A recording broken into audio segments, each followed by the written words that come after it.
So today, we're going to dive into Aadhaar, India's colossal digital ID system. It was built with this incredible promise to revolutionize welfare, but as we're about to see, that promise came with a really profound and often painful human cost. All right, I want you to just think about this for a second.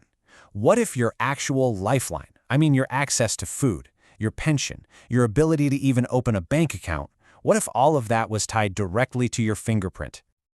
Okay, now, what if one day, for some reason completely outside your control, that fingerprint just stopped working? This isn't some hypothetical question from a sci-fi movie. For millions of people in India, this is their day-to-day reality. And the system at the very heart of this is called Aadhaar. It is the world's largest biometric ID system. So what it does is it gives every single resident a unique 12-digit number.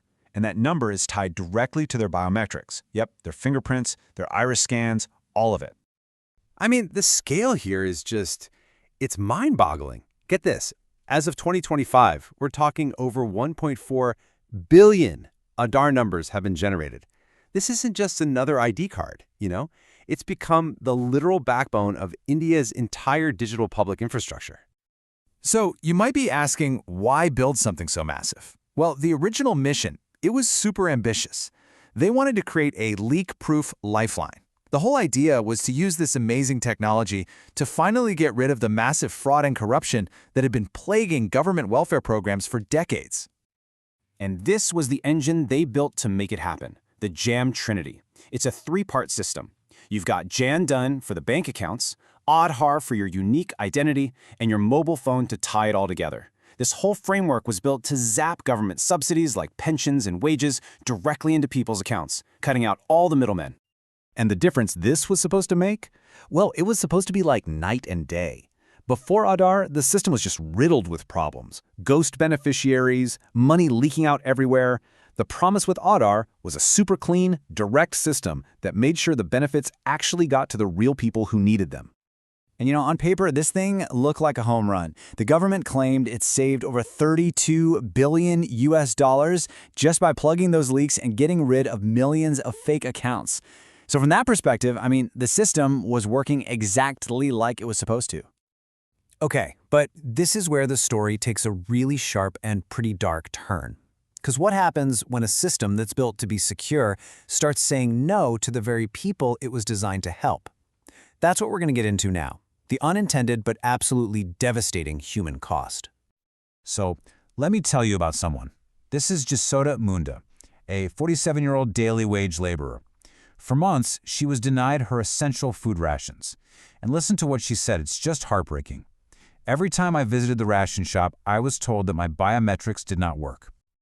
And the really tough part is, Jasoda's story is not unique at all. Because the system can fail in so many different ways. You've got manual laborers whose fingerprints are literally worn away from hard work. You've got older folks whose irises change with age. Then you add in simple data entry errors, terrible network connections in rural areas, and the system becomes a wall for the most vulnerable people. And the scale of this, of people being locked out, it's just staggering. Between 2013 and 2021, we're talking about nearly 44 million people being deleted from the food distribution database. And why? Simply because their ration cards weren't linked to Aadhaar. The system just saw them as potential ghosts, and poof, they were gone. So you have to wonder, was this done on purpose? And the answer is, not exactly. It comes down to this idea called framing bias. Think of it like this. If you tell a computer your only job is to reduce fraud, it's going to get really, really good at that one job. But it might completely ignore another equally important job like make sure every single person gets the food they're entitled to. And this exact tension, between cold efficiency and human need, it went all the way to India's Supreme Court. And I think Justice D.Y. Chandrachud put it perfectly in his dissent, saying, the dignity and rights of individuals cannot be based on algorithms or probabilities. But wait, the story gets even crazier. It turns out the very system that was designed to eliminate all that old fraud, well, it actually opened the door for brand new kinds of scams. A total paradox. So these new scams kind of fell into two buckets. On one hand, you had systemic corruption. We're talking about officials who figured out how to use just one Aadhaar number to steal the rations meant for almost 100 people. And then on the other hand, you had these really clever, high-tech individual scams. Like, get this. There was one con man who actually created a totally fake identity by using his toes for fingerprints and a reverse iris scan. Just incredible stuff to fool the system. All right, so faced with all these problems, people being excluded on one side and new types of fraud on the other, there's been a huge push to fix things. Basically, to try and recode the whole system with inclusion in mind and to put the human being, not the data point, back at the center of it all. So what does that fix look like? Well, it's really a three-part attack. First, you have the legal side. The Supreme Court laid down the law saying you absolutely cannot deny someone benefits just because of a tech glitch. Second, the tech itself got an upgrade. They added things like facial recognition, so it's not just about your fingerprint anymore. And third, there are new policies that allow for manual overrides or using things like a one-time password on your phone when the biometrics fail. And this last part is actually pretty fascinating. It's a real full circle moment.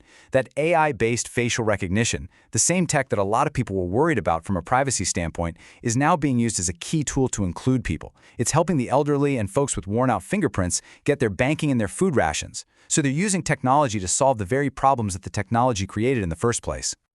At the end of the day, the whole story of Aadhaar leaves us with this huge, fundamental question for our modern digital age.